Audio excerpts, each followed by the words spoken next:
Tesla CEO Elon Musk has just announced on the company's website that the company is going to be opening up all of its patents for other automakers and others in the auto industry to use. It is rare and it is bold. Tesla is sharing its secrets, opening its patents for the world to see. We haven't seen this type of move from any automaker. This is completely unusual when it comes to the auto industry.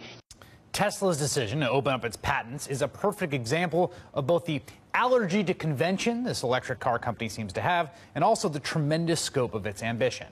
They're not just trying to build a car company, they are trying to build a whole new industry, one that would mean a shift from today's gas guzzlers to zero-emissions electric vehicles, with massive implications for the economy and for the climate.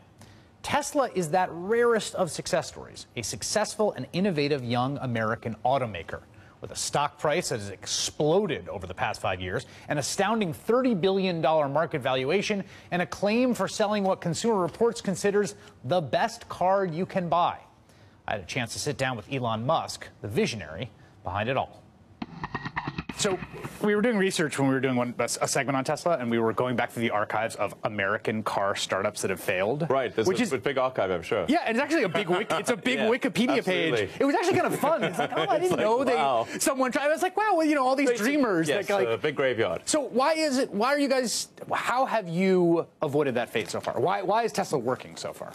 Well, I think, you know, when you look at the other car companies, there wasn't really any big technology discontinuity. There wasn't some sort of step change in technology that warranted the creation of a new car company in America. Whereas with the advent of electric cars, I think it's the biggest change in automotive since the moving production line. It's a really substantial change, and it does lend itself to expertise from outside the car industry. And I think that provides an opportunity for a company like Tesla. And in fact, I've somewhat been surprised at how much of a lead we have. We actually don't want to have the lead we have. We're hoping that other car companies would follow us faster. You just had this patent decision, and this gets to the point you're saying. You're further ahead of other car companies than you would like to be. Yeah. Because there's a certain kind of broad interest you have in the diffusion of electric cars, right? Right. Is that what is driving your recent decision to essentially not pursue intellectual property claims on your own patents? Yeah, we decided to open up the patents because we think it's important that there be a lot of electric cars in the world. You know, a lot of people say, well, is this really an altruistic decision?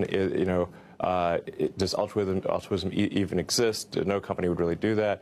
But I think it's important to bear in mind that we're really all on the same ship, you know, of being Earth. You know, if Tesla succeeds, but then the sort of climate is destroyed, I mean, I'm not sure that actually helps Tesla. Right. You know, I mean, it's sort of like let's say you were on a... Well, and the AC, you have to crank the AC, which runs down the battery.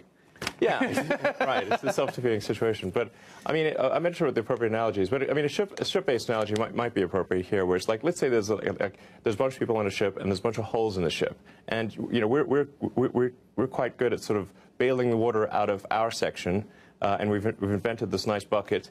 It would be foolish of us not to share that bucket design, because if the ship goes down, we're going with it. Now that you are selling batteries to some other car companies, what do you see happening in the rest of the car industry? I mean, can you imagine that we're going to see a slide towards kind of battery plus electric drivetrain, or not? I mean, what do you predict that the other car companies are going to do as this technology develops?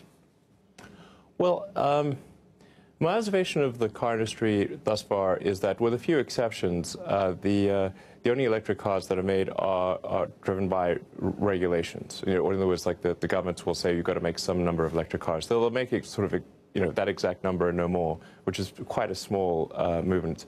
The other force, I think, is competition. So if they see that, well, if they don't make electric cars, then they're going to lose market share, then I think that will get them to make electric cars.